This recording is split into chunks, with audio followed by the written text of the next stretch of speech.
نگاہ سے دیکھتے ہیں اس فیصلے کو؟ الزامات میں سیاسی سرگرمیوں میں مداخلت اور آفیشیل سیکرٹ ایکٹ کی خلاف ورزی شامل کی گئی ہے۔ آپ کیا سمجھتے ہیں کہ پولیٹیکل ایکٹیویٹیز کن کو منشن کیا گیا ہے؟ دیکھیں جی، آرڈر تو ابھی باہر نہیں آیا، neither we've read it, but certainly we are aware کہ عام فورسز کا جو اپنا قانون ہے، جو پبلک جو اوتھ لیتے ہیں، جو کانٹریکٹ ہوتا ہے، اس کے اندر آپ سرٹنلی کسی بھی پولیٹیکل ایکٹیویٹی میں حصہ نہیں لے سکتے۔ اگر کوئی بھی عام فورسز ملک کے اندر کسی بھی پولیٹیکل پارٹی کے ساتھ مل کے کوئی آفیسر ملک کے اندر انریسٹ لانا چاہتا ہے، ایک منتخب حکومت کو ٹاپل کرنا چاہتا ہے، تو اس کے اوپر تو سخت سزا ہونی چاہیے، اس کے اوپر تو کوئی دو رائے نہیں ہے۔ آج سے پہلے آپ نے دیکھا تھا کہ کسی بڑے بندے کو سزا نہیں ہوتی تھی، جب بھی آپ اس طرح کا کوئی ایکشن دیکھتے تھے انڈیویجول آفیسرز کی طرف سے، وہ ہمیشہ بچ جاتے تھے۔ تو اس طرح کے معاملات کو I think we must take this as a extremely welcome development, جو کہ پاکستان میں پہلے کبھی نہیں ہوا، جہاں پہ چھوٹے بندے کو تو ضرور سزا ملی ہے، بڑے سینئر آفیسرز کو کبھی سزا نہیں ملی۔ And I think the credit for all of this should be given to the leadership of the armed forces, جنہوں نے یہ سوچا کہ جی صرف یہ نہیں ہوگا کہ پاکستان میں ایک عام بندے کو سزا ہوگی، ہمارے اندر سے بھی اگر کوئی ملک کے قانون کو وائلیٹ کرے گا،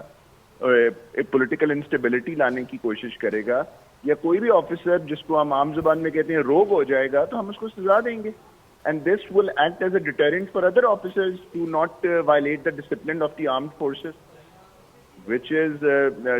اس ڈسپلن کی وجہ سے ہی تو، ہماری آرم فورسز کے ڈسپلن کی وجہ سے ہی تو آپ نے دیکھا کہ ہم نے اپنے سے 15-20 گنا بڑی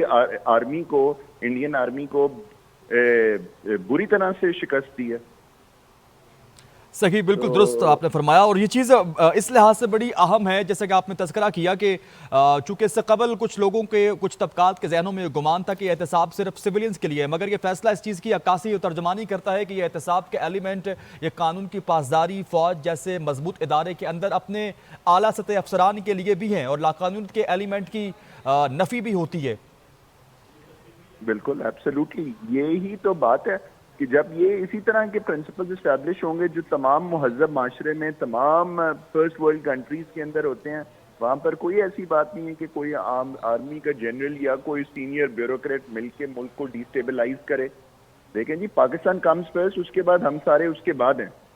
تو کوئی بھی بندہ ایسے کام کرے گا، ہاں اس کو اور یہ بھی نہیں ہوا کہ یہ سزا جو ہے اوور نائٹ ہے اور کسی نے فیصلہ کر لیا، ایک بندہ ایک سرٹن چارجز کے اوپر گرفتار ہوا، جو ایک سرٹن ڈیو پروسیس کے سیف گارڈز ہیں، جو نیچرل جسٹس ہے کہ جی یہ اس کو اپنی مرضی کا وکیل ہونا چاہیے، وٹنسز بلانے چاہیے، کراس ایگزامینیشن کا حق ہونا چاہیے، وہ سارا کچھ فلفل ہوا۔ ایک طویل اوور اے ایئر، ایک سال سے زیادہ یہ ٹرائل چلا، اس کے بعد جا کے سزا ہوا۔